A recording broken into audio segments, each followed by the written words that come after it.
Good morning, everybody. Mike Vacchi, Princetontrader.com, here for ntmarkets.com with your Wednesday morning pre-market webcast. Okay, so yesterday we had Janet Yellen on the Hill in front of the Senate. Today she'll be in front of the House Financial Services Committee. The talk of the day was about a line that was put into the Fed's supplemental documents. It wasn't even in the main speech, about valuations on small cap stocks and tech stocks and things like that, social media stocks. Which is an interesting comment from the perspective that that's a lot of the momentum type Momo stuff that people buy, and that's some of the stuff that you could argue has been fueling the tail end of this move. What I'll be interested to see today is when she gets a question on that, and she will, I mean, this is the House we're talking about. Somebody's going to ask her the question about that comment. What is her response going to be, and what's that going to do to the market, specifically the Russell 2000? If you see the Russell 2000 break, then you have to watch the ES and you have to watch everything else to see if the small caps want to lead us lower. But for now, what we do know is that yesterday we made a move down to the middle band on Yellen's comments, did a low of 58.75, and we've tested and bounced off that area to the tune of 17 handles.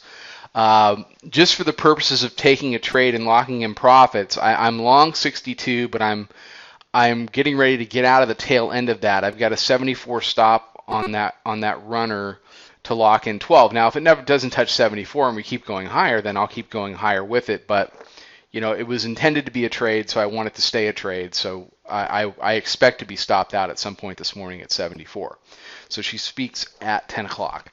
So what we know now is that we did not make new highs on Yellen's comments yesterday, and we have still not made new highs in the overnight. Globex high is 76.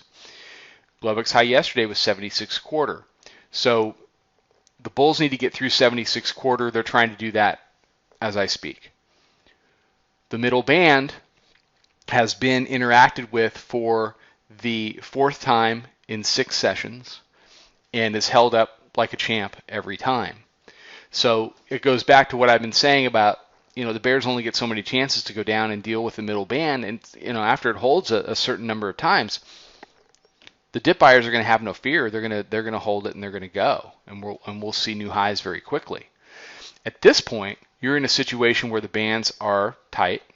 You've got an upper band that's sitting up at 1982. You've got a third standard deviation band that's only at 1992. So this smells like a potential for an upper band ride. So, and again, I would caution people against just blind fading a touch of these upper bands because they are very tight and it lends itself to a run higher. Okay. Everybody have a fantastic day. Check us out on Twitter at Princeton Trader. Check out the website. Come check out the chat room. Come take a free trial. Come trade this stuff with us. I think you'll like what you see. I will be back tomorrow morning with another webcast. Trade them well.